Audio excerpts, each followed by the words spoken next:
Cooperativa de Colombia, la señora Marixa Rondón Rangel y la comunidad académica y administrativa del Campus Santa Marta, liderado por la doctora Adriana Santarelli Franco, reciban un cordial saludo de bienvenida a la Pasantía Internacional Virtual de Gestión de Servicios en Salud Pública.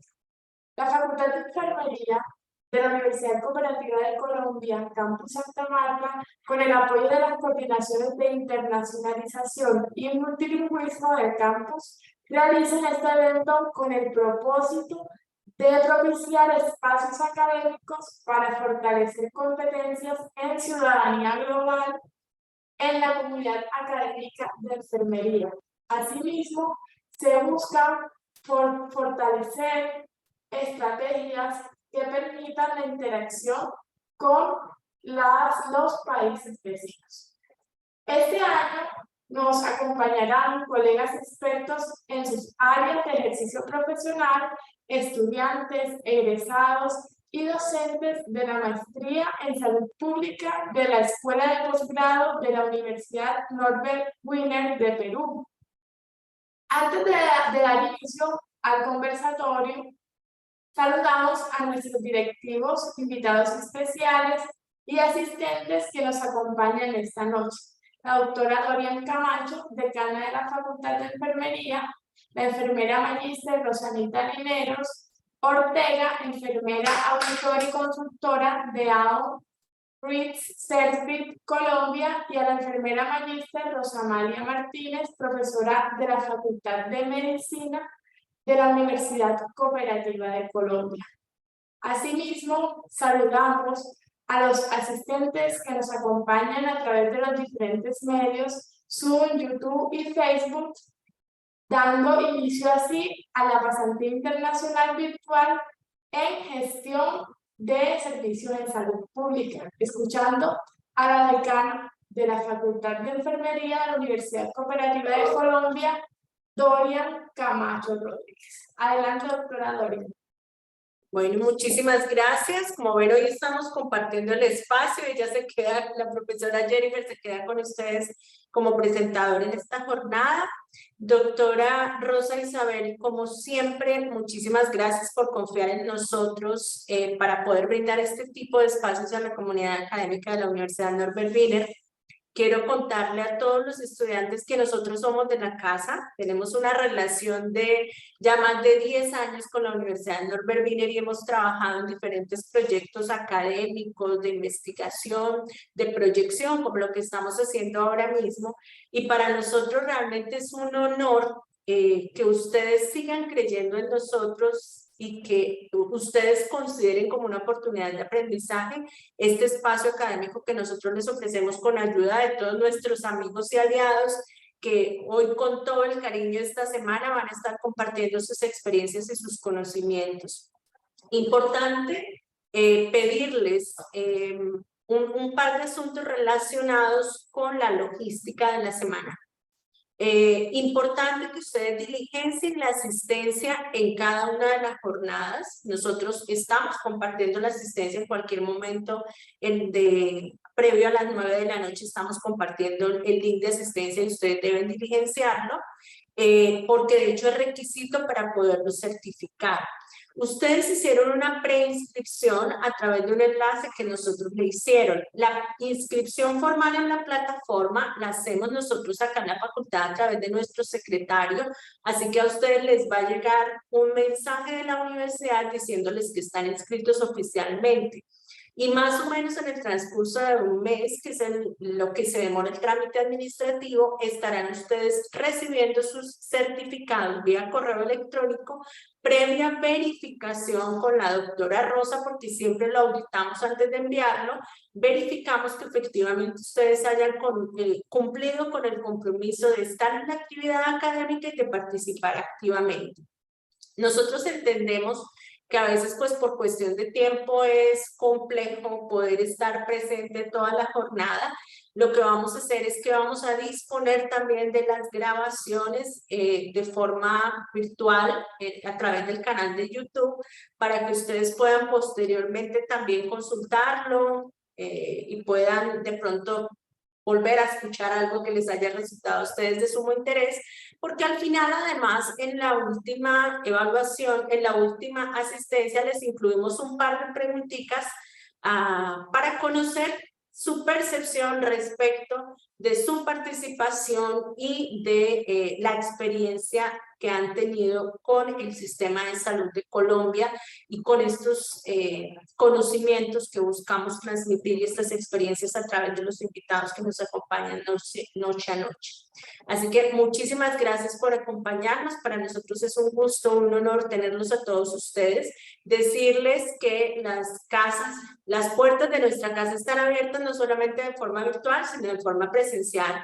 Así que cuando quieran venir a Santa Marta, doctora Rosa, pueden hacerlo, igual que lo han hecho otros estudiantes que han podido venir y conocer de primera mano cómo funciona el sistema de salud en Colombia, que al igual que todos los países tenemos nuestros aciertos, nuestros desaciertos, y siempre es bueno conocer cómo funcionan otros países también para aprender a valorar lo bueno que cada uno tiene.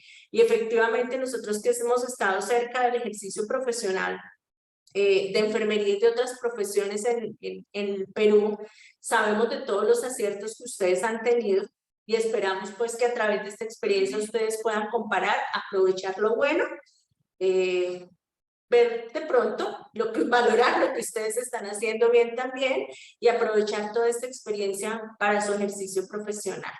Doctora Rosa y estimados estudiantes, bienvenidos a la Universidad Cooperativa de Colombia y esperamos que aprovechen al máximo esta semana de aprendizaje. Muchas gracias, doctora.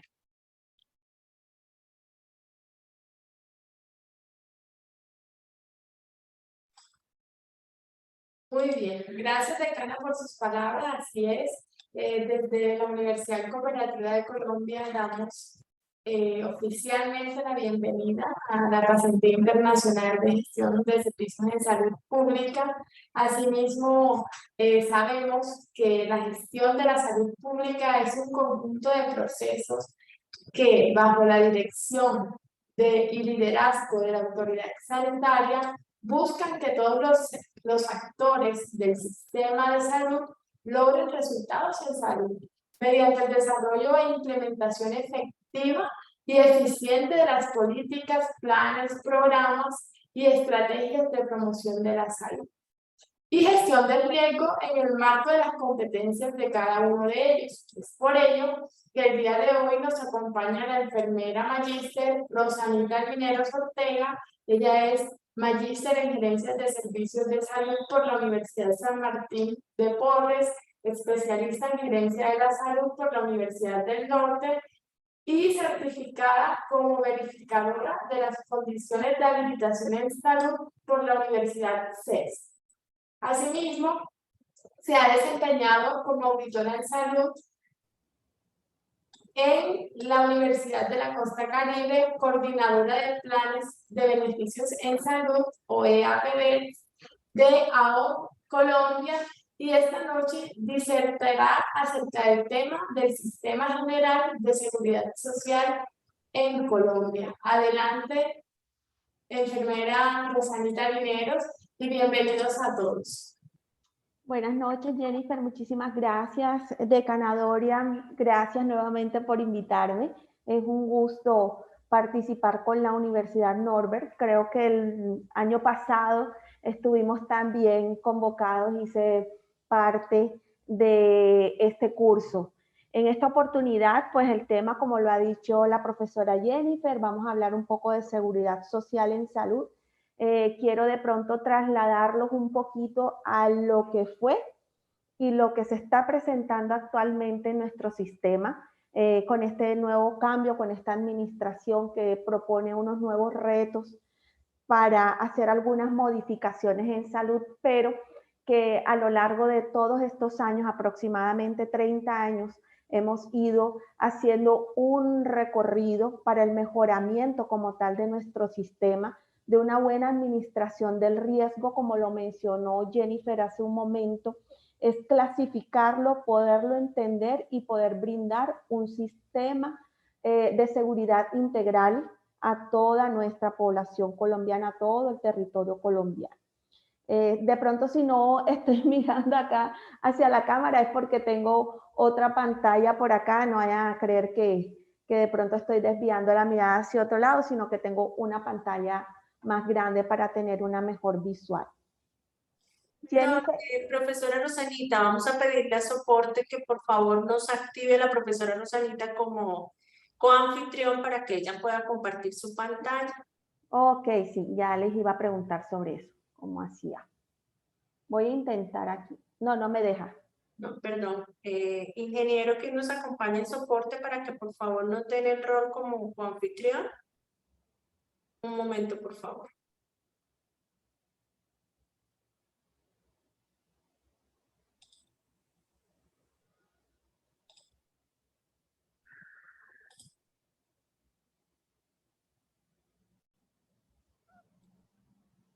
Profesora Rosanita, mientras tanto nosotros vamos a tratar de comunicarnos acá con interno, con el personal de soporte, por favor, para que nos compartan un momento, por favor, gracias. Ok. Bueno, demos unos minutos para poder compartir. Como les venía diciendo hace un momento, nuestro sistema podríamos decir que es un sistema actualmente agradable, de una forma accesible, equitativa, donde nuestro sistema de salud ha soportado varios cambios, pero asimismo los cambios han sido beneficiosos, comparado pues con años atrás, antes de 1993, por allá en 1980, hoy cuando estaba revisando toda la temática, pues ya dándole los últimos detalles, empecé a recordar en esa época de allá de 1980, cuando nuestros padres nos llevaban a los servicios médicos y eran tan diferentes a lo que actualmente hoy día hago con mis hijos. Entonces quiero hacerles ese recorrido en breve. Cuando ya pueda compartirles, les voy a poder dar una explicación más amplia de lo que pasaba antes y de lo que pasa actualmente.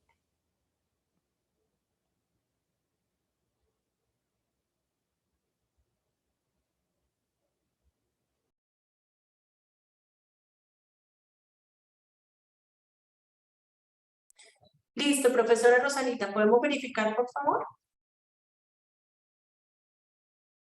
Muchas gracias. Perfecto.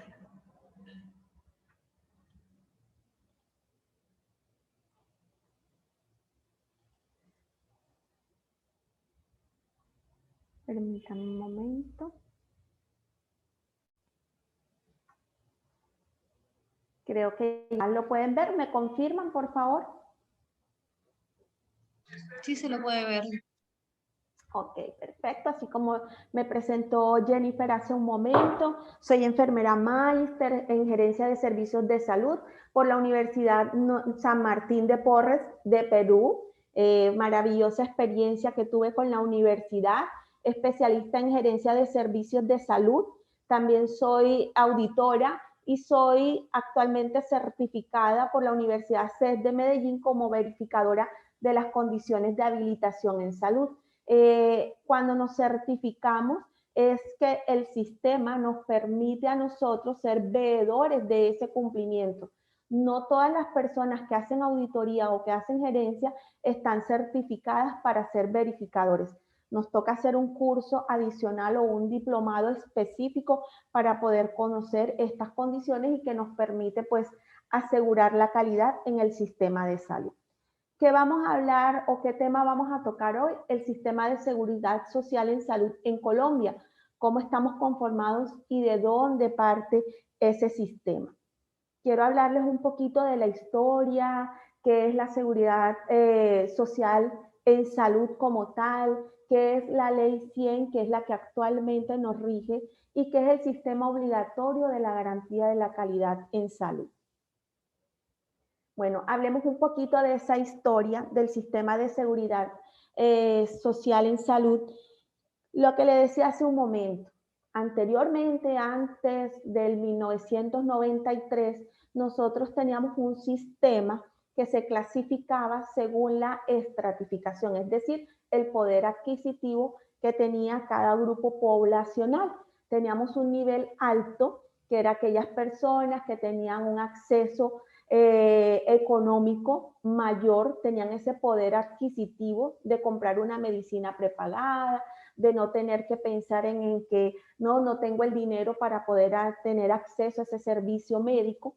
Teníamos esa estratificación de nivel medio, que eran los empleados con capacidad para cotizar a través del Instituto de Seguros Sociales y las cajas de previsión nacional, y podían tener el acceso a esa pensión, a ese sistema de salud.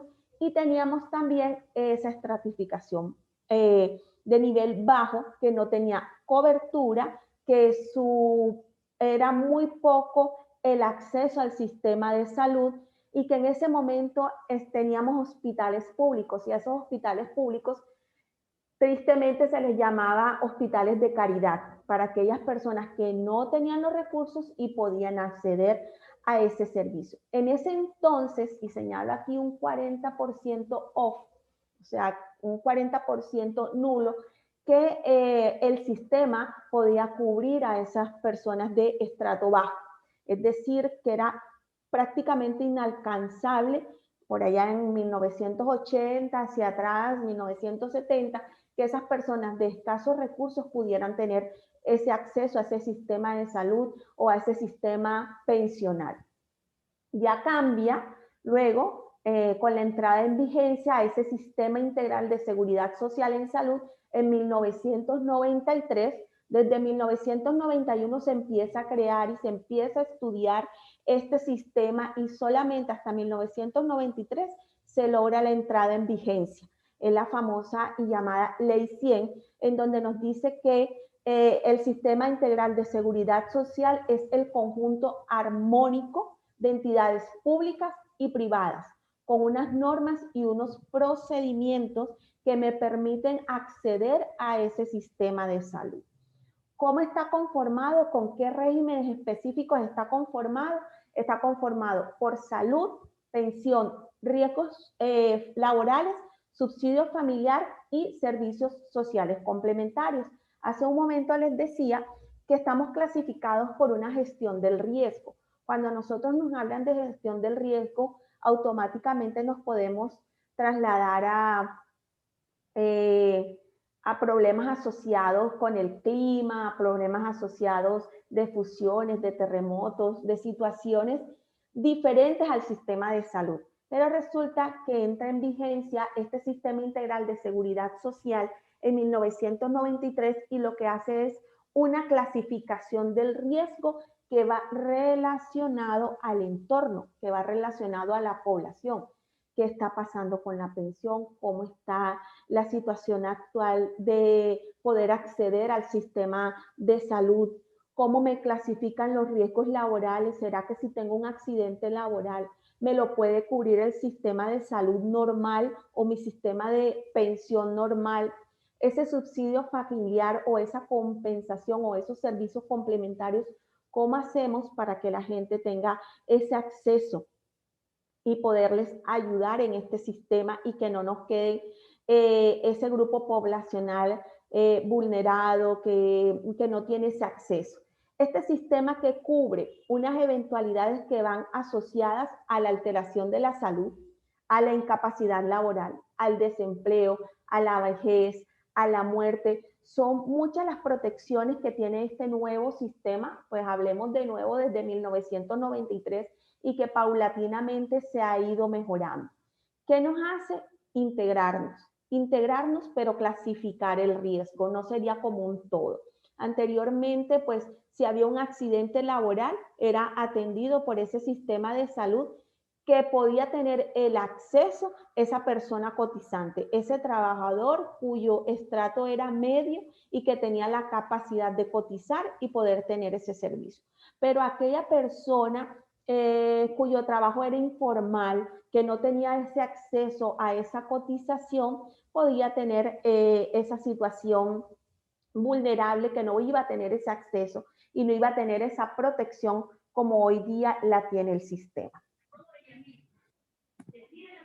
Cuando entra en vigencia la Ley 100, nos muestra que es un sistema de seguridad social integral, que él tiene por objeto garantizar los derechos irrenunciables.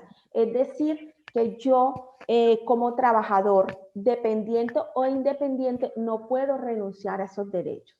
Esos derechos van relacionados a salud, a pensión y a cobertura de riesgos profesionales. Esto que me ayuda a obtener una calidad de vida mejor, una dignidad humana suficientemente amplia en la que yo pueda decir estoy protegido, estoy asegurado con este sistema que se promovió desde la Ley 100 de 1993. Ella de entrada tiene unos principios que van enfocados hacia la eficiencia y hace referencia a que este sistema sea eficiente cada vez, que no se quede atrás, que los recursos mínimos indispensables que tengo los pueda convertir en esas entradas y salidas de procesos para que pueda irse mejorando.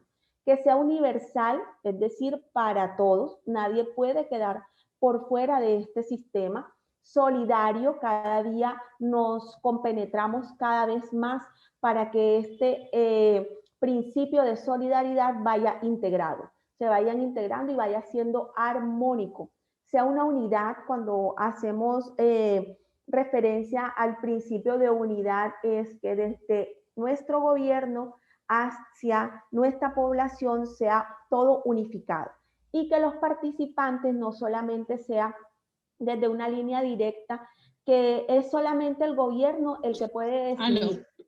¿Sí? ¿Sí me escuchan bien?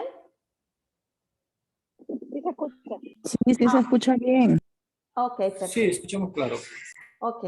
Si de pronto voy muy rápido, me comentan, y si tienen inquietudes, de una vez las vamos solucionando. Cuando me hablan de participación, les decía que no es solamente el gobierno el que va a decir esto se hace así y así debe ser. No, también tenemos una participación de la comunidad, que hay unos entes reguladores que pueden dar opiniones para el mejoramiento de las situaciones o las condiciones, cómo se está diversificando o cómo nos estamos moviendo dentro de este sistema, dentro de esta Ley 100 de 1993. ¿Cuáles son sus componentes? Hablamos de esa clasificación de gestión del riesgo que me permite tener ese sistema integrado pero desagregado. Es decir, si yo tengo un sistema general de pensión, no va a ir amarrado al sistema de riesgos laborales. Cada sistema tiene sus apartes y tiene sus componentes.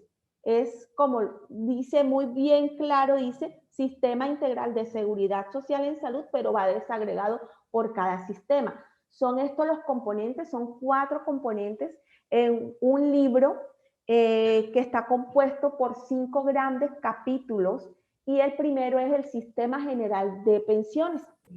Un segundo componente es el Sistema General en Salud. El tercero, el sistema de riesgos laborales, y un último componente que es el de servicios complementarios.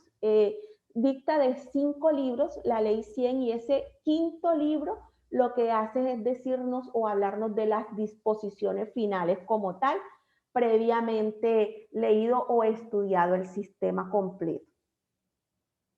Dentro de esos componentes, nosotros en el sistema tenemos el Sistema General de Pensiones. ¿A qué hace referencia esto? El sistema tiene por objeto garantizar a la población el amparo contra las contingencias derivadas ¿de qué? De la vejez, de la invalidez y de la muerte. Esos son mis componentes. Cuando yo hago una cotización al sistema para pensión, automáticamente estoy protegido en cualquiera de estas 3 contingencias: vejez, invalidez o muerte. ¿Cuál es el campo de aplicación? Para todos los habitantes del territorio nacional que estén cotizando al sistema, es decir, que sean empleados o en su defecto sean independientes y coticen a ese sistema. Esa afiliación es obligatoria para todos. Si hoy día me emplean, obligatoriamente, como les dije al principio, son derechos irrenunciables. Entonces, es obligatorio que mi empleador automáticamente me afilie al sistema de pensión y al sistema de salud. ¿Quiénes están exceptuados? Los trabajadores independientes, pero el deber ser es que ese trabajador independiente que tiene una base fija de ingresos mensuales pueda cotizar al sistema y que proteja al final esa contingencia, ya sea de vejez, de invalidez o de muerte. Hay dos tipos de regímenes prestacionales en el sistema de pensiones, que es el régimen solidario de prima media prestacional definida, que es el que nosotros hacemos normalmente, y hay un régimen de ahorro individual con solidaridad. ¿Quiénes pueden escoger el régimen? Nosotros. Yo puedo escoger si quiero el de prima media prestacional o si quiero el individual. Tiene sus componentes, tiene sus características totalmente diferentes y unas garantías diferentes. ¿Cada cuánto me puedo cambiar? Es decir, si yo hoy escogí el de régimen de prima media prestacional, en 3 años puedo decidir y decir, no, yo quiero ahora pasarme para el individual. Lo puedo hacer, pero solamente cada 3 años, después de esa selección individual. Cuando ya llegamos a ese tope de la pensión, digamos, ya sea de vejez, de invalidez o de muerte, no puedo tener 2 pensiones simultáneas. O es por invalidez, o es por vejez, o es por fallecimiento. Es decir, no podría tener esas dos contingencias derivadas, por decirlo así. O tengo la de vejez, o tengo la de invalidez, o la de fallecimiento, que es para mis beneficiarios de la siguiente forma. Entonces, fíjense, cuando es una pensión por vejez en Colombia, tenemos que para los hombres deben haber cumplido 62 años y para las mujeres 57. Debo tener un mínimo de 1.250 semanas cotizadas en el sistema pensional y me van a descontar un 4% de mi salario base devengado. Es decir, si mi salario mínimo es de 1 millón de pesos, a ese millón de pesos me le van a descontar un 4% y es mi aporte, el aporte que le voy a hacer al sistema. Y hay un aporte adicional que es el que hace mi empleador con otro porcentaje para poderlo unificar y esa base de cotización pasarla a ese bolsillo que voy a ir guardando mes a mes hasta completar esas 1.250 semanas como mínimo. Si ya yo cumplí las 1.250 semanas, pero resulta que mi edad todavía no ha llegado, debo cumplir los 57 años para poder tener acceso a esa pensión. Puedo tener 1.300, 1.400, 1.500 semanas cotizadas, pero si no tengo la edad, no puedo acceder a esa pensión. Muchas personas que empiezan a trabajar a muy temprana edad, creo, y les he escuchado que sufren y quieren alcanzar próximamente, en el caso de las mujeres, esos 57 años para poder liberarse del sistema y, como decimos nosotros, poder ir a disfrutar de mi pensión y poder viajar y pasear. Sé que en otros países como España, ¿sí? La edad mínima de pensión para mujeres está aproximadamente a los 65, 66 años. En Colombia somos uno de los países que menos edad tienen para la edad de pensión. Anteriormente, hace unos años, aproximadamente unos 10 años, teníamos una edad pensional de 55 años y los hombres de 57. Esta cambia y en la actualidad mujeres 57 y hombres 62 años. Cuando hablamos de una pensión por invalidez, es por pérdida de la capacidad laboral, es decir, me incapacitaron con incapacidad continua por más de 180 días, es decir, 6 meses continuos. No es que me incapacitaron hoy 20 días y dentro de 2 meses me incapacitaron otros 20 días más y así fui acumulando 180 días, no. Si lo hago continuo por más de 180 días, entro a un proceso de evaluación de la pérdida de capacidad laboral y ahí se genera una calificación. Esa calificación debe ir por encima del 50%, es decir, que si estoy calificada con 50.1 de pérdida de capacidad laboral, ya yo estoy apto para recibir esa pensión de invalidez.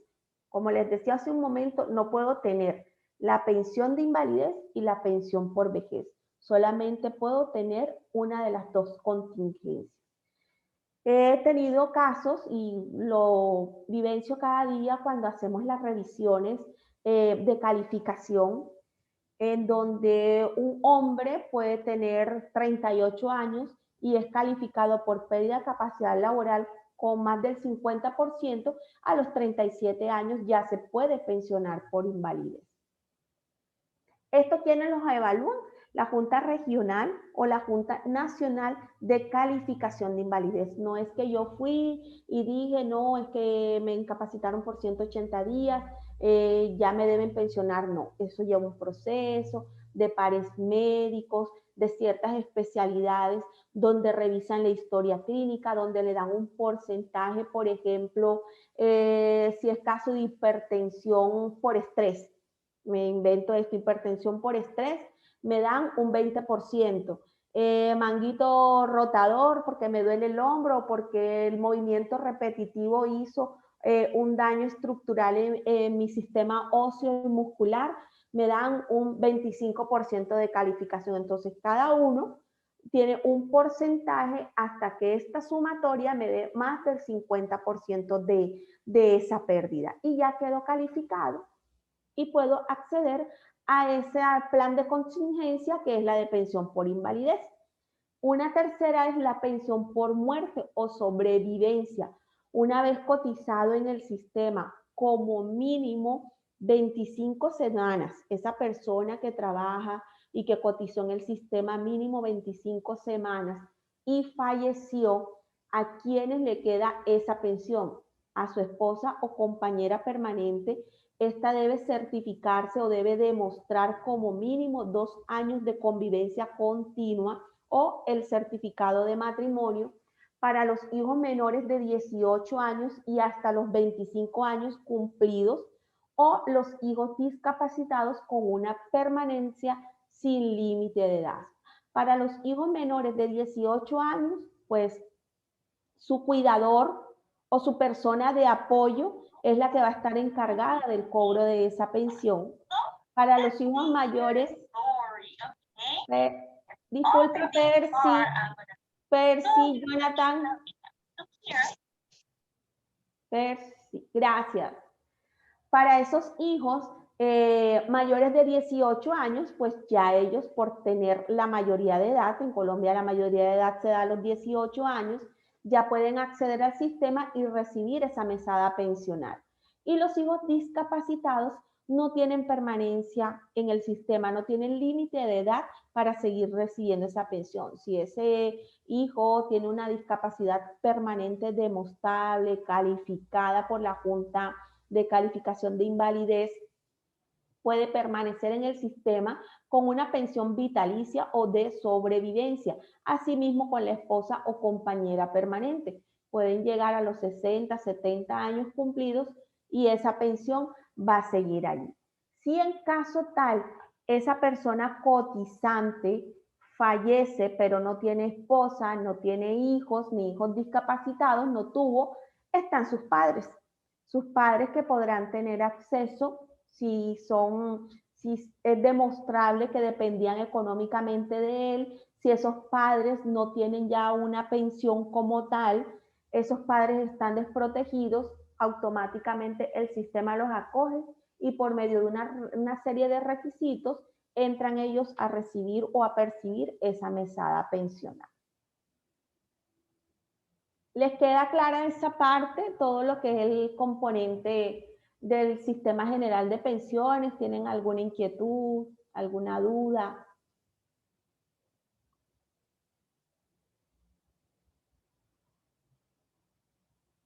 Bueno, voy a continuar entonces con otro de los componentes. Les decía hace un momento que son 4 componentes. Ya les acabo de hablar del Sistema General de Pensiones.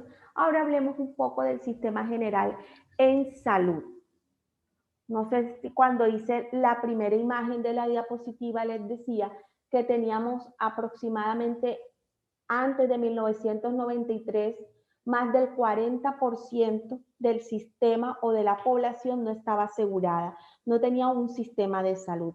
Afortunadamente hoy día, y quise colocar esta imagen que me cubría toda la parte del mapa de Colombia, tenemos una cobertura en salud del 98%. El día viernes estuve en una charla, una capacitación de un sistema global de seguridad social en salud y nos decían que el 98% de Colombia ya está protegido con el sistema. Un sistema donde tenemos un régimen contributivo y un régimen subsidiado dividido de esta forma. Un primer sistema obligatorio de la garantía de la calidad en salud, donde tenemos dos regímenes. El contributivo, que somos nosotros, los cotizantes, los trabajadores, y el subsidiado, que es aquel régimen que no tiene capacidad de pago. Es la persona vulnerable, en condición extrema de pobreza, en que no tiene una capacidad de pronto para poder acceder al servicio. Entonces lo que hace el Estado es dar una parte el Estado y una parte nosotros, los contribuyentes al sistema, que somos los cotizantes. El viernes, muy curiosamente, y me llamaba la atención lo que decía uno de los ponentes, que estamos 50-50 y el sistema de salud está colapsando. ¿Por qué? Porque se está superando el régimen subsidiado al régimen contributivo. Hoy día o en próximos días, meses o años, se va a superar. Hoy estamos 50-50, 50 subsidiado, 50 contributivo. Entonces, ese aporte que nosotros hacemos como contributivos no está soportando la carga para poder ayudar al subsidiado, porque hace aproximadamente 4 o 5 años decretaron en una de las leyes de contingencia en que la salud debía ser igual para todos. Entonces, este régimen subsidiado tiene las mismas condiciones de calidad que tiene el contributivo. Yo puedo cotizar, yo tengo mi sistema de cotización, el subsidiado no está cotizando, sino que depende de lo que nosotros hacemos y de lo que aporta el gobierno, pero tiene la misma condición, el mismo trato digno, humano, y todos los derechos que van relacionados al contributivo los tiene el subsidiado. Desafortunadamente, este sistema, ¿qué es lo que está pasando? Mucha gente que tiene capacidad de pago, que tienen ingresos o salarios mensuales superiores a los que puede tener un contributivo, aparece como si fuera subsidiado. Entonces, he aquí donde está el problema de hoy día, que estamos 50-50 y que en cualquier momento nos va a superar el subsidiado y nos puede colapsar el sistema. Una vez cuando ya nosotros decimos, listo, vamos a hacerlo de esta forma, el contributivo, la ley 100 me dice que el contributivo apoyará al subsidiado en conjunto con el gobierno. Aparece el decreto 1011 del año 2006, que se desprende de ese sistema de salud, de ese segundo componente de la ley 100, y nos dice este decreto que se deben crear un sistema de habilitación, de auditoría, de acreditación y de información para poder garantizar la calidad en los servicios de salud.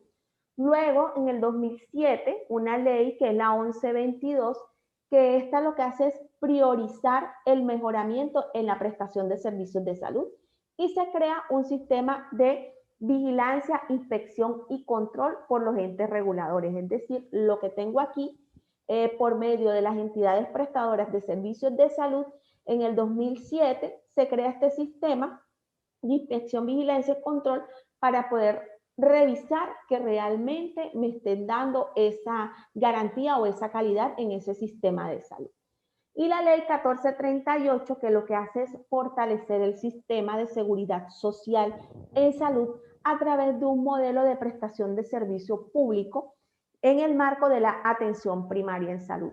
¿Qué es lo que se quiere desde ese 2011 con la ley 1438? Que exista un sistema de atención primaria en salud, es decir, tomar ese riesgo de ese grupo poblacional, atenderlos en una consulta externa, mejorar su calidad de vida y minimizar el riesgo de una hospitalización o de un alto costo. Por eso existen programas, existen unas rutas de atenciones integrales o unos manuales de atención integrales en salud que me permiten armonizar ese sistema, armonizar esa calidad de vida desde el inicio, desde el vientre materno con los programas de la gestante, luego de crecimiento y desarrollo para los niños y empezar a fortalecer esos hábitos de vida saludable que tanto nos está pidiendo, se nos está pidiendo a nivel mundial que creemos esos hábitos de vida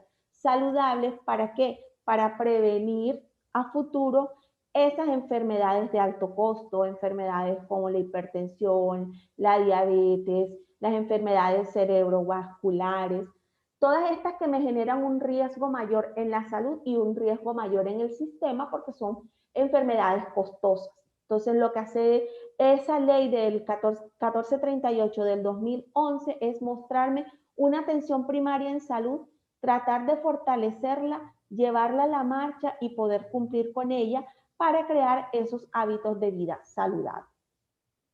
Este decreto, ¿en dónde se aplica? A los servicios de salud, a las entidades promotoras de servicios de salud, a las administradoras del régimen subsidiado, a las entidades adaptadas, a las empresas de medicina prepagadas, a las instituciones distritales, públicas. Todo este decreto lo que hace es englobarnos y que se aplique allí para que lo podamos cumplir y que se haga exclusivamente desde ese sistema de salud, de atención primaria en salud, para mejorar la calidad de vida a futuro de esas personas. Tiene unas características, igual que los principios que tiene la ley 100, el decreto 1011 del 2006 tiene unas características como accesibilidad, oportunidad, seguridad, pertinencia, continuidad. Si ustedes observan, cuando hablamos que sea accesible, es que yo pueda tener acceso a ese sistema. Cuando hablamos de oportunidad, es esa atención que me va a brindar, que sea oportuna, que sea segura. Cuando hablamos de pertinencia, es que esa revisión médica que me están haciendo sea realmente pertinente. Hemos encontrado muchas veces colapsados los servicios de urgencia porque la gente tiende a confundir lo que es verdaderamente una urgencia.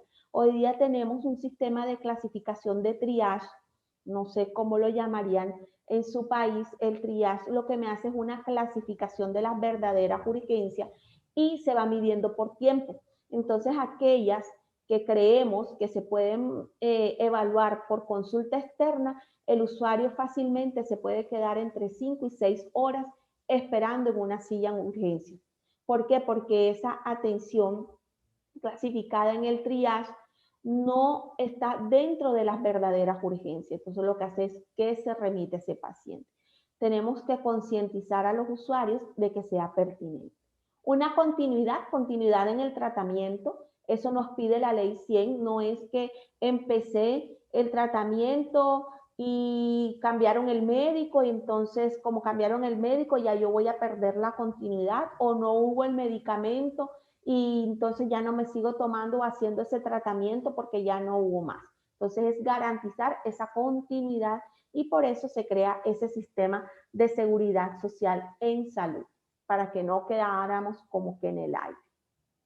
Este componente del sistema obligatorio de la garantía de la calidad en salud tiene unas especificaciones, que es el sistema único de habilitación. Al principio les decía que yo estoy certificada como verificadora de las condiciones de habilitación en salud, y eso me permite hacer un proceso de auditoría más amplio y verificar el cumplimiento de cada uno de esos procesos que se llevan a cabo.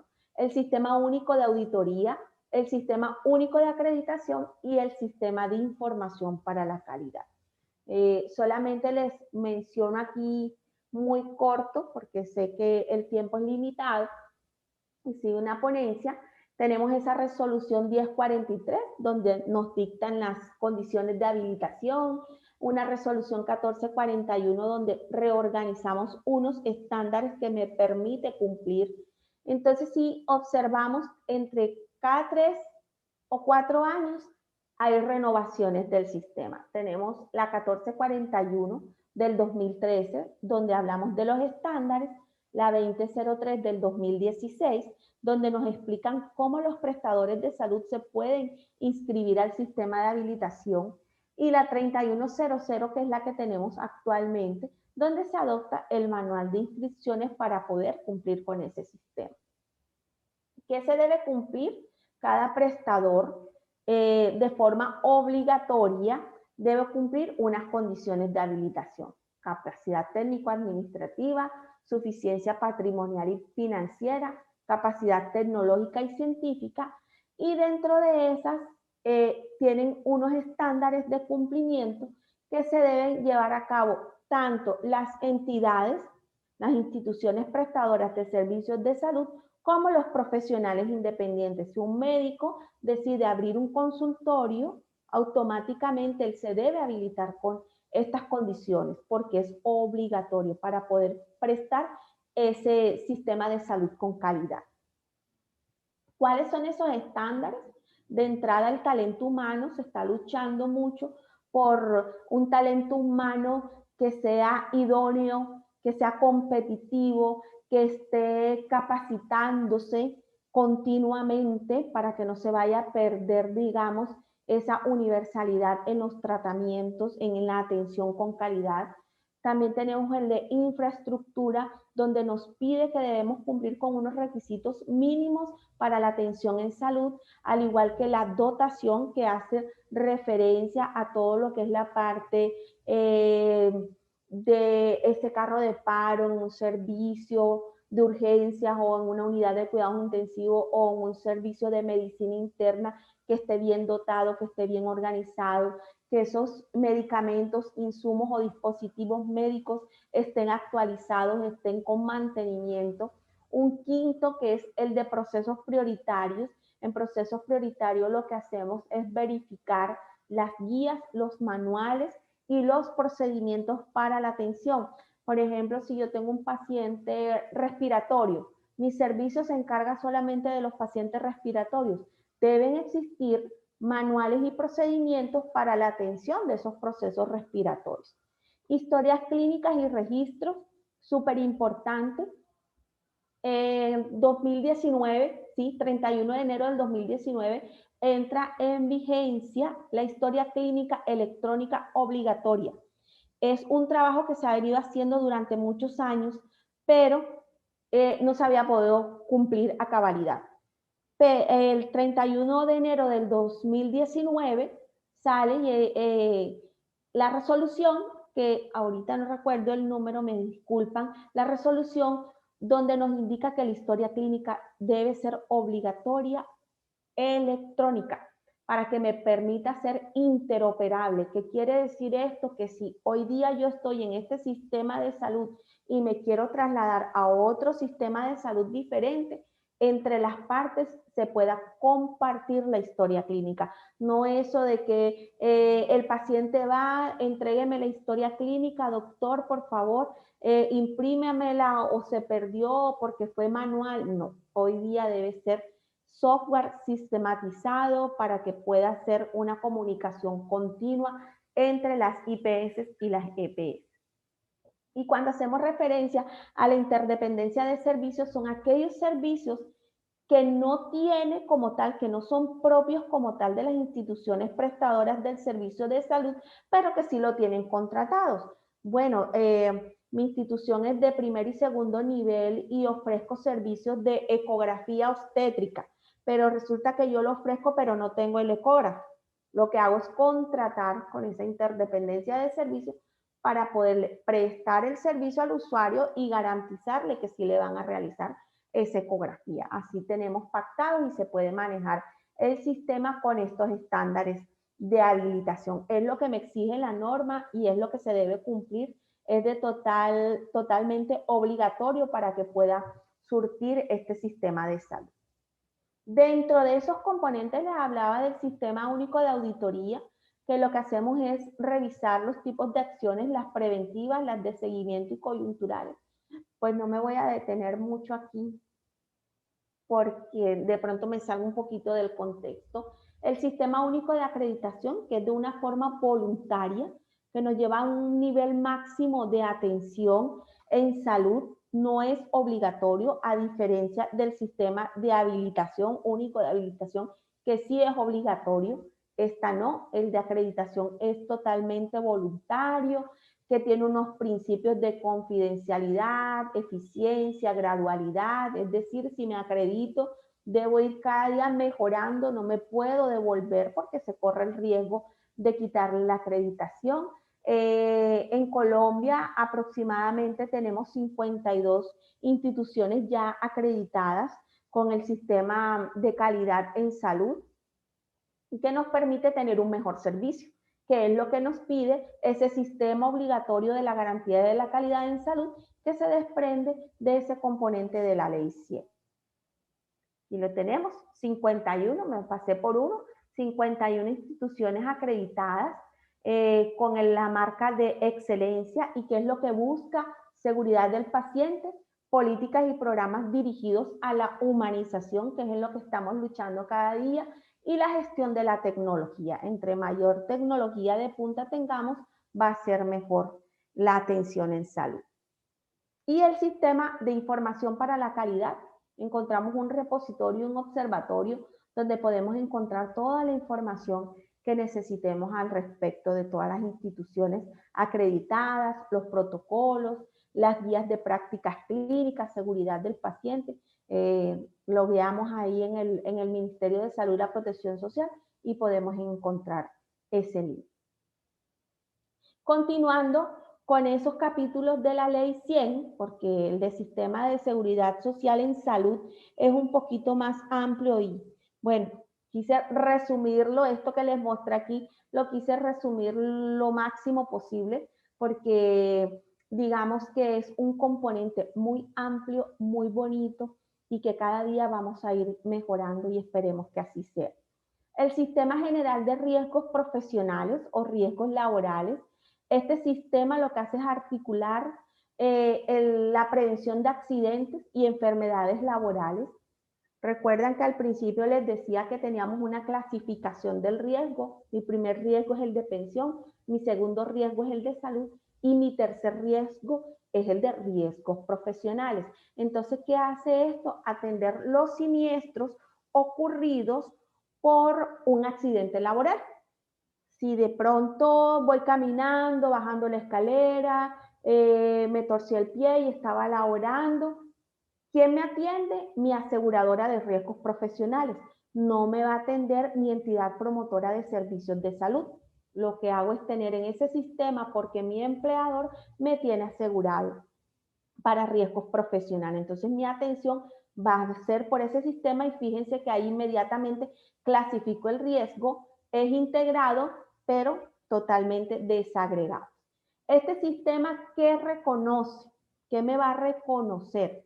Prestaciones asistenciales hasta la recuperación, hasta cuando ya me pueda recuperar, prestaciones económicas como subsidio por incapacidad, indemnización por pérdida de capacidad laboral, pensión de invalidez, que ojo, es diferente a aquella pensión de invalidez que le mostraba hace un momento, que era por enfermedad general. Esta sería por enfermedad profesional o por algún tipo de accidente profesional que se haya surtido. Sustitución pensional y un auxilio funerario en caso de fallecimiento. Todo esto se va derivando de accidentes de trabajo o enfermedades profesionales que como les decía hace un momento, por movimientos repetitivos con el mismo brazo, aquellos profesionales que de pronto conducen alguna máquina o tienen que hacer el mismo movimiento repetitivo y tienen deficiencia de manguito rotador, se va calificando y se puede determinar que es una enfermedad profesional. Se califica, pasa sobre el 50% de pérdida de capacidad laboral y se puede pensionar como pérdida de capacidad laboral profesional, que es distinta a la enfermedad laboral. ¿Qué es lo que hacemos con esto? Clasificarnos, ser respetadores del trabajo como tal. Si yo estoy afiliada a ese sistema, lo que debo saber es identificar en caso de un riesgo, en caso de alguna situación o de un evento, saber identificar por qué línea me voy a ir. o nosotros que estamos en el servicio médico, cuando tenemos estos riesgos biológicos, no es ir por la entidad promotora de servicios de salud, sino ir por mi aseguradora de riesgos profesionales, porque lo hice en el ejercicio, en mi labor como profesional, como tal. Y por último, tenemos los servicios sociales complementarios, que es ese cuarto libro que establece un programa de auxilios para los ancianos indigentes que cumplan con los siguientes requisitos. Pero este programa tiene un objeto que solamente tendrá cobertura a apoyar económicamente hasta por el 50% del salario mínimo legal vigente a esos ancianitos en condición de indigencia, es decir, de extrema pobreza que no tiene quien ampare por ellos. El 50% actualmente nuestro salario mínimo está en 1.000.000 de pesos, es decir, el 50% serían 500.000 pesos, perdón, que creería que en soles serían que 500 soles, creería, no sé si estoy bien así al cambio, si 1.000.000 de pesos pueden ser 1.000 soles o 500.000 pesos pueden ser 500 soles. ¿Cuáles serían esos requisitos para esa pensión para ese adulto mayor en condición extrema?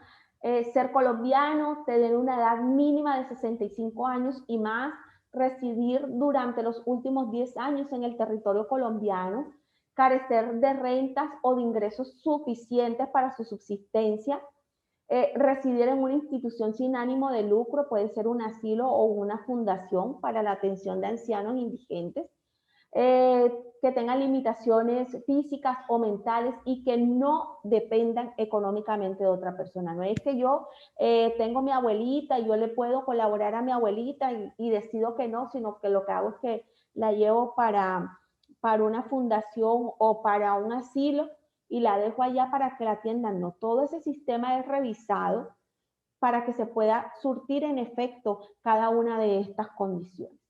¿Cómo lo pueden perder? ¿Cómo podría perder esa prestación especial? Por muerte, obviamente, de ese beneficiario, por mendicidad comprobada. Si ese ancianito indigente lo tenemos en un asilo, lo tenemos en una fundación, pero resulta que lo vemos en la calle pidiendo dinero y lo detectamos, automáticamente él puede perder el beneficio. O por percibir una pensión o cualquier otro subsidio. No, entra en el sistema, sí, soy indigente, pero resulta que cuando revisamos, ese viejito sí tenía una pensión, automáticamente él lo va a perder. Vuelvo y le repito, 65 años y más para poder acceder al sistema y como mínimo haber estado los últimos 10 años en Colombia, no que me fui a vivir por allá a Europa y regresé indigente y a los 2 años ya quiero ser parte del sistema. No, como mínimo debo estar 10 años dentro de este sistema. Hasta aquí, pues, no sé si tengan alguna inquietud, quieran ampliar un poquito más la información, les puedo compartir por medio de la profe Jennifer la presentación como para que tengan un poquito más de contexto. Creo que Arellano tiene una pregunta. Sí, Gracias. muchas gracias. Sí, muchas gracias. ¿Hay alguna restricción con respecto a la parte de la situación del seguro, si es que la persona tiene un vínculo con el dueño, con el empleador, en el sentido de si son matrimonio o algún otro tipo? No, no hay ninguna restricción, siempre y cuando sean cotizantes. Ambos pueden ser dueños de la misma empresa, una sociedad, y cotizan de forma diferente. No hay ninguna restricción. Aquí lo importante es que se genere ese sistema, que yo pueda cotizar, digamos, con mi esposo. Mi esposo tiene su empleo y tiene su cotización. Yo tengo mi empleo y tengo mi cotización. Puede ser así. O si hay alguna sociedad, se cotiza en conjunto y el sistema nos acoge, pero son individuales. Nos podemos unificar como grupo familiar en caso de que uno de los dos quede sin empleo, automáticamente tiene la cobertura de su cónyuge. Lo podemos unificar, pero ambos seríamos cotizantes en ese sentido. Gracias por su pregunta, el señor Arellano. Bueno, agradecemos a la enfermera magíster Rosanita Linero Ortega por su excelente disertación, y si hay alguna otra inquietud, pueden formularla ya sea por vía chat o pueden levantar sus micrófonos. Ah, bueno, mira, acá me estaban corrigiendo, son 857 soles, 1 millón de pesos. Me estaba pasando. Gracias, Walter. Muy bien. ¿Listo? Parece que no hay preguntas.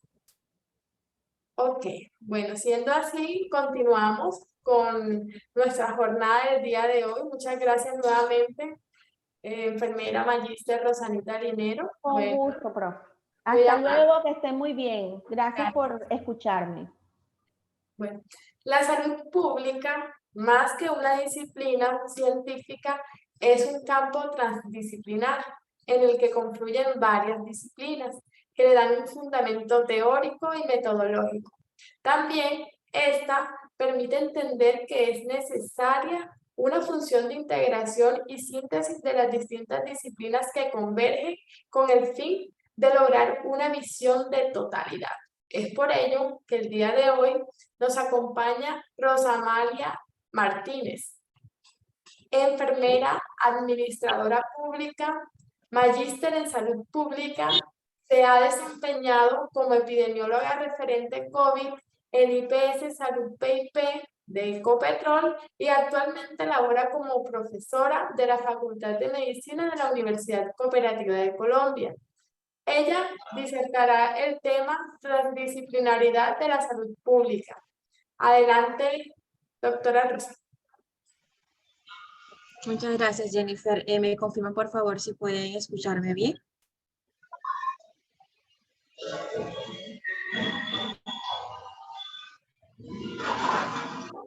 Solicito, por favor, que me den administración para poder compartir pantalla.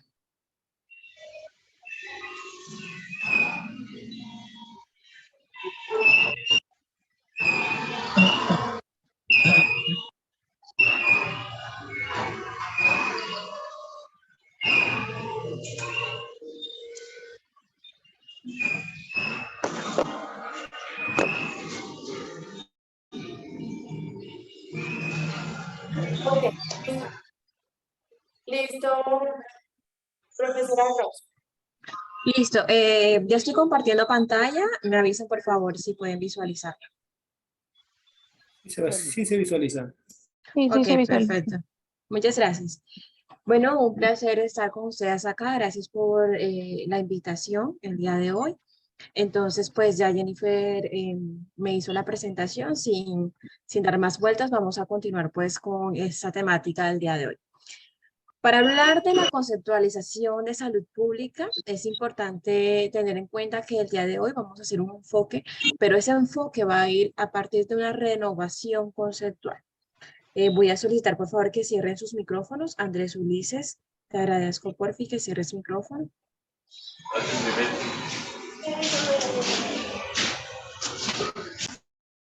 Ok, listo. Bueno, vamos a empezar con permítanme para ver, ¿ustedes están viendo la diapositiva completa? Porque a mí me parece que no las pueden ver completa. Sí, sí se ve, sí se aprecia. Sí se observa. ¿Sí? Ok, perfecto. Se ve. Salud. Perfecto, gracias. Entonces vamos a empezar hablando de ese famoso concepto de salud que ha estado por muchos años con nosotros. Y ese mismo concepto de salud viene desde eso de 1941 con Sijeres, en el 46 con Estampar, y que va mencionando que la salud no es el estado completo de bienestar físico, psíquico, social, y que no solamente es la ausencia de enfermedad, ¿cierto? Sin embargo, cuando en 1970 tenemos al señor Willy, nos habla que es más bien un continuo y perfecto ajuste del hombre al medio ambiente. Yo pensaría que ese concepto que nos da Willy da pie a al seminario del día de hoy, donde hablamos de que es importante una renovación conceptual. Nosotros en Colombia tenemos no hace mucho un médico cordobés que queda en la costa Caribe colombiana, que una vez se encontraba discutiendo este concepto de salud, en especial el que menciona el estado completo de bienestar físico, psíquico y social, y comentaba de que eso es un estado un poco de realismo mágico, pues muy pocas personas nos encontramos 100% en nuestros estados. Voy a hacer ese ejemplo. Ahora mismo, ¿quiénes de ustedes que esté escuchándome o que esté viéndome en pantalla, incluyéndome, puede que esté pensando en otra situación? Estén pensando en sus hijos, estén pensando en un problema familiar, en un problema académico, no han terminado de hacer un trabajo, pelearon con un amigo, que desde una u otra manera les hace estar en desequilibrio de su salud. Entonces, ese concepto de estado completo de bienestar físico, psíquico, social, parece ser algo mucho más idealista, porque muy difícilmente todas las personas nos encontramos al 100%. Con todo esto, este médico cordobés, como les he venido comentando, ha hecho el ejemplo que el día de hoy voy a utilizar. La persona que está hablándoles en este caso soy yo, tiene unas gafas. Si yo me quito mis gafas, probablemente no voy a poder verles adecuadamente porque poseo dos diagnósticos, astigmatismo y miopía. En esta situación, mi estado de salud se encontraría desequilibrado, pero como tengo en cuenta que puedo ir en búsqueda de ese equilibrio y como dijo William en 1970, vamos a ese continuo y perfecto ajuste de la situación, puedo colocar mis gafas y puedo mejorar y puedo buscar un equilibrio. Asimismo, este ejemplo aplica para todas las esferas en el área de la salud donde puedan ser afectadas a nivel psicológico, a nivel social. Si tenemos una situación que tenemos de pronto en nuestra familia, debemos conversarlo y así intentar buscar ese equilibrio. Si estamos preocupados por un familiar o un hijo, debemos hacer una llamada y preguntar cómo está y así tenemos que tranquilizarnos. Esta situación nos lleva entonces a que la salud es más que decir que no tenemos enfermedades, es más que decir que estamos bien físicamente, mentalmente, psicológicamente. Es decirle a las personas que debemos ir en un continuo equilibrio de nuestra situación, porque muy difícilmente, como lo he dicho anteriormente, vamos a estar al 100%. Entonces, lo primero que hay que tener en cuenta es que la salud es esa búsqueda del equilibrio, es la búsqueda de adaptarnos a las situaciones que nos encontremos y que puedan afectar nuestra salud.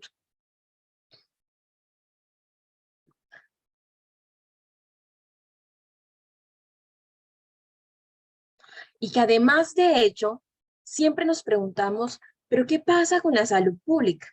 La salud pública ha estado por mucho tiempo, tenemos teorías, tenemos fundamentos, pero ¿qué es lo que hace que persista la salud pública, que cada vez nos estemos uniendo, que hagamos simposios, que hagamos conferencias, encuentros como estos y seguimos hablando de salud pública? Pues no es más que decir que el mundo está en constante cambio. El mundo está en constantes situaciones y de nuevos desafíos que hacen que personas que nos formemos en salud pública entendamos qué sucede en ese contexto y podamos nosotros plantear nuevas estrategias de salud para solucionarlo. Porque es que el mundo no es plano, el mundo no siempre es estático, el mundo es dinámico. Nuestras situaciones económicas, culturales y políticas son dinámicas. Las decisiones políticas conllevan a cambios en la salud pública. Si disminuimos la inversión, por ejemplo, en los sistemas de gestión de agua o de gestión hídrica, de agua potable, por ejemplo, posiblemente vamos a tener mayor enfermedades asociadas al consumo de agua no potable. Por ejemplo, vamos a tener, por ejemplo, una ETA o una EDA. Entonces, las decisiones políticas son también cambiantes y esa misma situación conlleva a que la salud pública esté muy atenta y esté siempre pendiente de qué situaciones plantear nuevos para afrontar estos nuevos desafíos. Y que además de eso existen brechas. Seguimos con muchas brechas, seguimos con desigualdades. Aún en nuestras regiones, y Colombia es un vivo ejemplo de ello, encontramos que el mapa de Colombia se encuentra dividido y que dentro de las zonas de las esquinas de Colombia, en sus fronteras principales, en especial la costa caribe colombiana, encontramos aún situaciones de pobreza extrema. Y que nuestros planes de gobierno van enfocados, vamos a disminuir la pobreza extrema. Ni siquiera hablamos de disminuir la pobreza, que aún tenemos desigualdades en zonas rurales y en zonas urbanas, que las zonas rurales tienen muy poco saneamiento básico, ni siquiera cumplen con al menos 2 servicios de saneamiento básico, lo que conlleva a que sean catalogadas como personas pobres.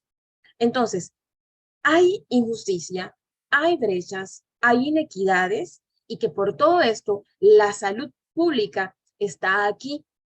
Para eso nos formamos como saludistas, para entender qué está pasando en una población, en un contexto específico y generar estrategias, cambios políticos que puedan hacer de esta población una mejora en su salud. Y es que pasa una situación importante. Tenemos desafíos. Muchas veces consideramos que estar, por ejemplo, en el área de la salud, en los niveles de especialidades, en los niveles donde atendemos de alta complejidad a los pacientes, significa que nos da estatus social y sobre todo a los profesionales de salud que están formándose en pregrado, enfermeros, médicos, fisioterapeutas y demás, siempre tienen en su mente estar en esos niveles de alta complejidad y poder brindar un servicio de alta complejidad. Pero que tenemos que tener presente aquí, cito una persona que hace poco escuché, mencionaba lo siguiente: es el nivel de complejidad máximo, estar en un nivel de complejidad máximo de atención en salud no es más que el fracaso de no haber tenido un nivel básico de atención primaria. Entonces, es un desafío para nosotros en que nos formamos como salubristas, como personas que estamos y profesionales en salud pública, entender que debemos empezar de lo básico, de la atención primaria, de los determinantes, porque de nada sirve que un médico o una enfermera atienda, haga cuidados a un paciente que viene a mis urgencias o que viene a mi clínica, posiblemente lo trato, se mejora el paciente, pero ¿es a dónde regresa? ¿Regresa a qué contexto? Regresa a un contexto donde se va a enfermar nuevamente porque no tiene saneamiento básico. Regresa nuevamente de una casa con muy pocas condiciones y que lo va a llevar, por ejemplo, a que sufra ahora de bronquitis, de bronconeumonía y demás situaciones y enfermedades que perjudican la salud. Entonces, tenemos desafíos importantes en salud pública, tenemos situaciones que nos hacen estar en alarma, en constante aprendizaje y sobre todo analizando contextualizadamente. Porque pese a que estemos en una misma región, las necesidades de una comunidad no son las mismas que la otra. Y de ahí que la salud pública deberá mirarse de forma contextualizada. Entonces, la salud pública, de una forma muy convencional, es insuficiente para enfrentar todos los desafíos que tenemos en la sociedad, en la comunidad. Es por eso que nosotros tenemos que unirnos con toda la parte de la gestión política, económica, con el gobierno y poder nosotros sentarnos a tomar también decisiones y explicar epidemiológicamente hablando cuál es la afectación que tiene una persona. De allí, ustedes tendrán muy presente de que existe una gran diferencia entonces entre los conceptos de vigilancia epidemiológica y de vigilancia en salud pública.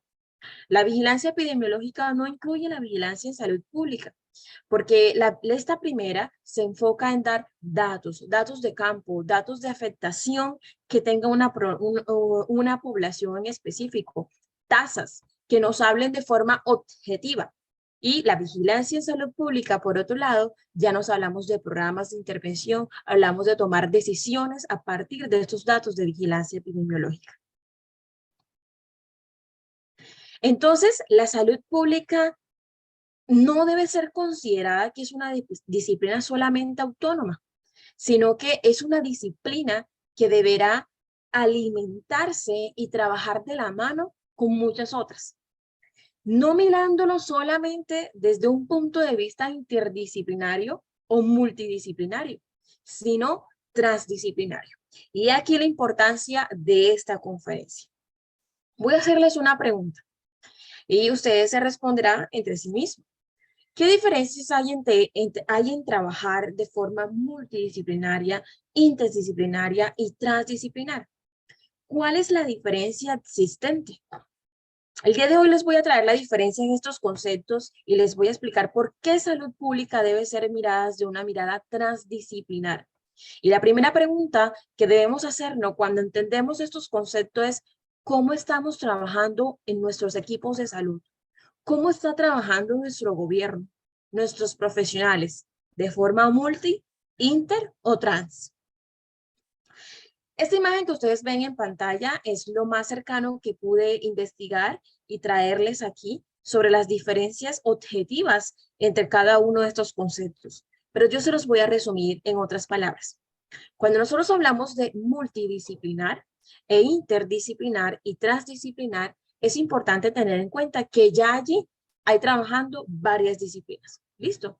Estamos trabajando enfermeros, médicos, fisioterapeutas, bacteriólogos, microbiólogos, pero que estamos trabajando en varias disciplinas. Lo que va a hacernos diferente es la forma en cómo vamos a trabajar, porque a nivel multidisciplinario simplemente nos encargamos de dividirnos el trabajo. Usted como médico hace esto, usted como enfermera hace esto. En ningún momento nos reunimos, conversamos, discutimos la situación que está pasando en salud, sino que trabajamos por separado. De forma interdisciplinar al menos, sí nos sentamos, sí solemos integrar conceptos, solemos trabajar de forma colaborativa, solemos preguntarnos el por qué, sí al menos hay unas personas y todas esas disciplinas convergen y se sientan. Pero cuando hablamos de una visión transdisciplinar, es ir más allá. Es nosotros pensar de forma más trascendental, más holística. ¿Por qué? Porque aquí nos olvidamos simplemente de quién tiene un rol, quién tiene una disciplina y convergemos y discutimos entre nosotros qué nuevos conocimientos podrían haber, qué nuevas teorías. Es olvidarme de que yo estoy en mi posición de ser enfermera, que él está en la posición de ser médico, que él está en la posición de ser fisioterapeuta, y es sentarnos y decir, mira, vamos a salirnos de nuestros roles, vamos a hablar contextualizadamente. Yo creo que tú como médico está pasando de pronto algo esto en tu área, en tu disciplina, mira qué tal. Y entonces cuando nosotros trascendemos esos límites de las disciplinas y empezamos a ser críticos, o no críticos, empezamos a ser críticos de las diferentes disciplinas, de cómo estamos trabajando y cómo podemos generar nuevas estrategias, es que estamos hablando de trabajar de forma transdisciplinar. Entonces les pregunto lo que les decía al principio. ¿Cómo estamos trabajando? ¿De forma multidisciplinaria? ¿De forma interdisciplinaria? ¿O estamos trabajando de forma transdisciplinar? ¿Qué estamos haciendo en nuestros países? ¿Qué están haciendo los equipos de salud? ¿Estamos trascendiendo o seguimos dividiéndonos tareas sin converger? ¿Y cuál es la realidad? Voy a leerles esta frase que propuso Francis Bacon, René Descartes e Isaac Newton. Y comentan, y espero que se detengan un poco en ella. Las ciencias nunca estudian el mundo tal y como está representado en la vida cotidiana, sino como está traducido en la categoría de una disciplina concreta y particular.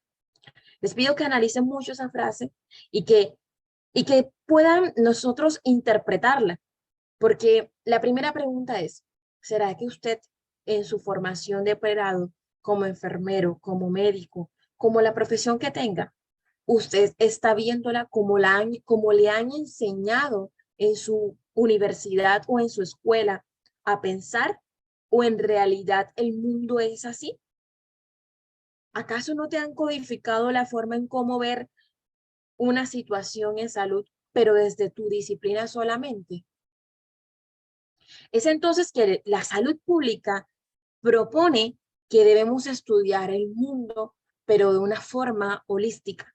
Y que cuando hablemos de salud pública, Aquí deberíamos recibir todo tipo de disciplinas, que cuando en academia estemos hablando de salud pública, deberán asistir y converger a los aulas de clase cualquier tipo de disciplina, porque la salud es transdisciplinar.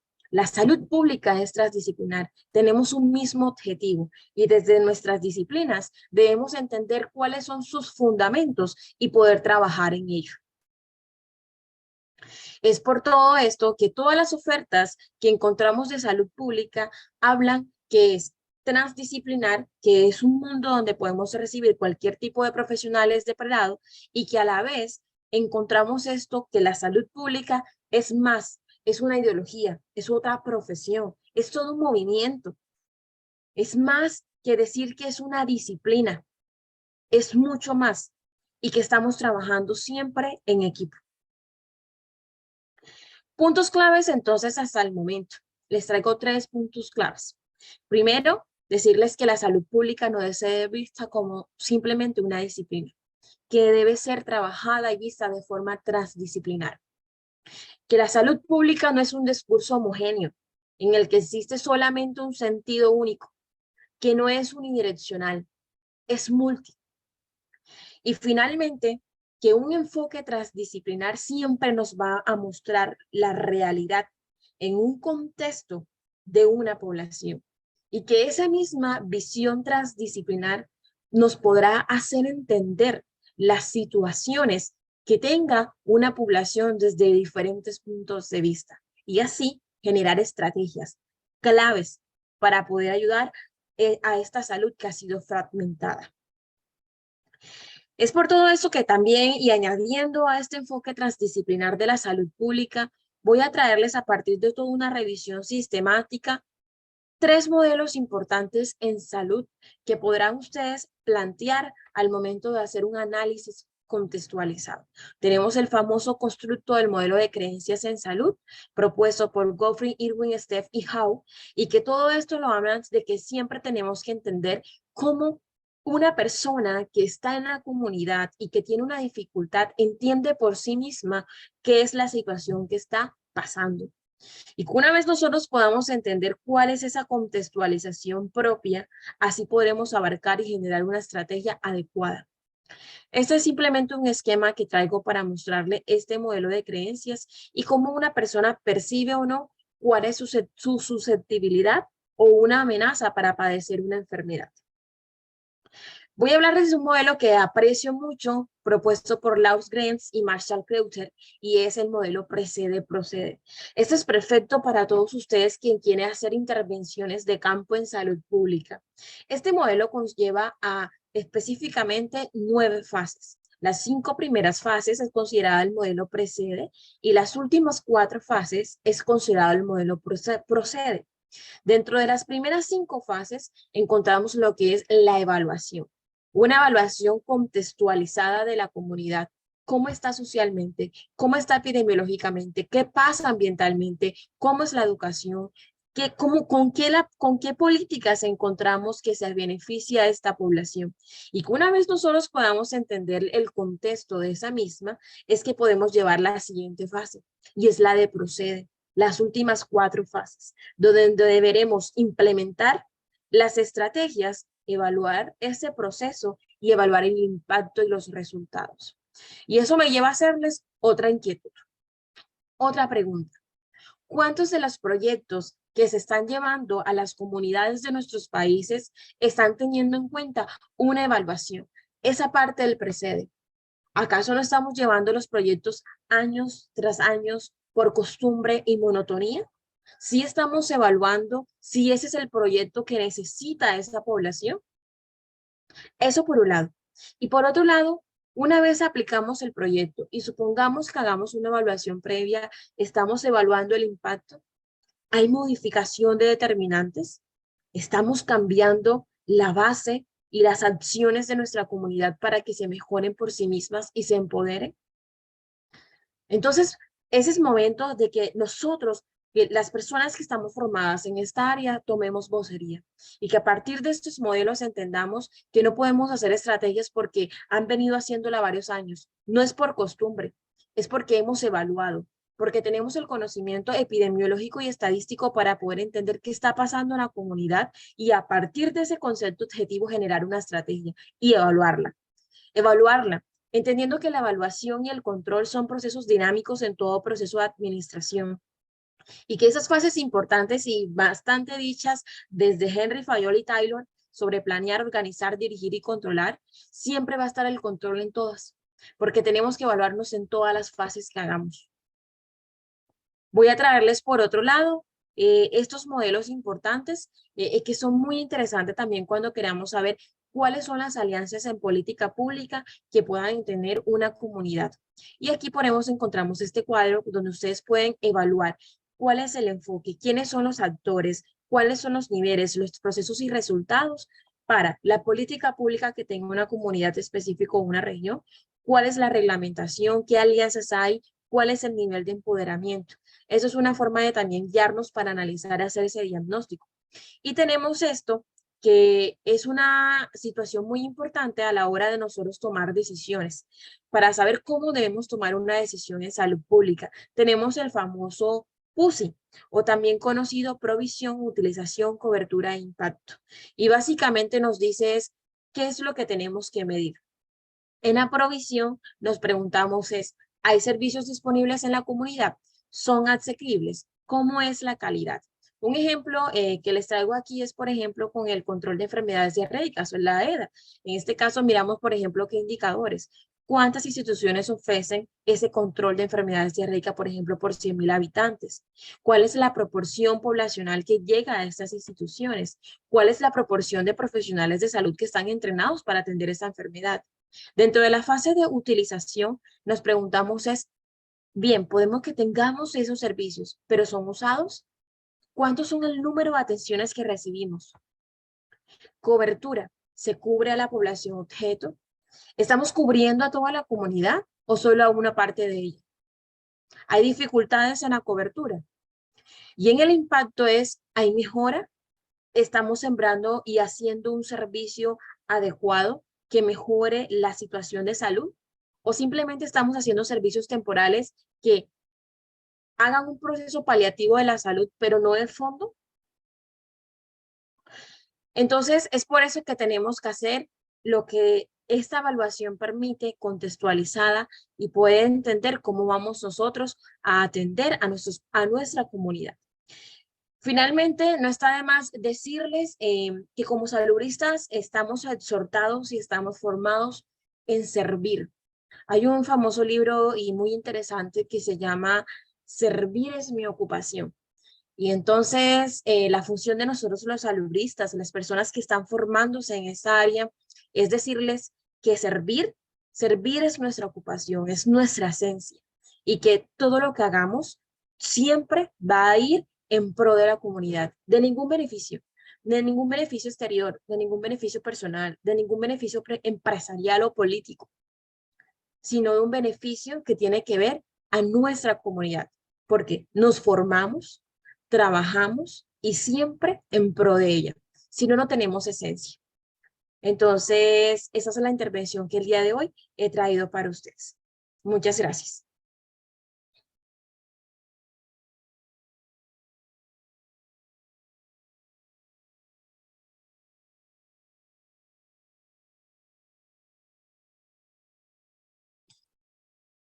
Agradecemos a la enfermera magíster Rosa María Martínez por su excelente disertación y damos paso a los participantes para que puedan formular sus preguntas sobre el tema.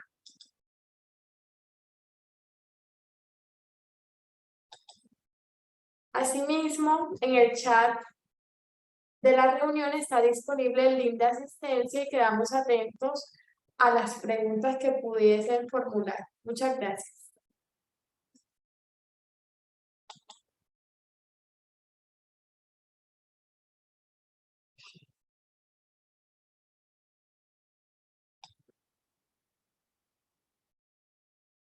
Ok, al parecer no hay preguntas por el momento. Sí, levanté la mano. Sí, claro que sí. ¿Cómo Gracias. está? Muchas gracias. Buenas noches. Consulta, ¿cómo distinguirías desde el punto de vista de presentación de un proyecto una temática de epidemiología, gestión en salud y salud pública. ¿Cuáles serían los componentes para hacer esta distinción? Gracias. Claro que sí. Bueno, primero es tener en cuenta lo que había mencionado al principio. Cuando hablamos nosotros de la parte epidemiológica, no es simplemente más que decir que todo ella se va a basar siempre en datos, ¿vale? En datos importantes epidemiológicos, sociodemográficos, estadísticos que nos permitan entender qué está pasando en una comunidad y que está súper bien porque en ellos nos basamos para poder tomar decisiones. Pero cuando hablamos de lo que tú mencionas en gestión de salud pública y política pública, si bien es cierto, podrían hacer parte de la misma parte de vigilancia en salud pública, una va enfocada en qué políticas encontramos en el sentido reglamentario, en la normativa, que vaya en pro de la mejora de esa comunidad en específico, y por otro lado es, en realidad, qué servicios se están brindando, en realidad, cuál es la gestión, porque a veces por un lado encontramos que la normativa dice una cosa y que por otro lado no se están prestando los servicios que dice la normativa, sino que la realidad parece ser otra. Por lo menos en Colombia es un claro ejemplo de hecho.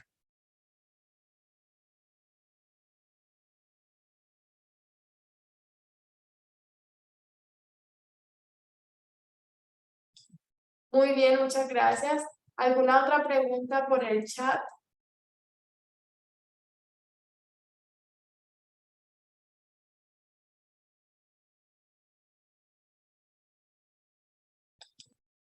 Bueno, en todo caso, en el chat está disponible el link de asistencia. Agradecemos a todos por su participación y los invitamos a la segunda jornada de la Semana Internacional de Gestión en Servicios de Salud Pública que se realizará el día de mañana, 11 de octubre. Espero todos tengan feliz noche.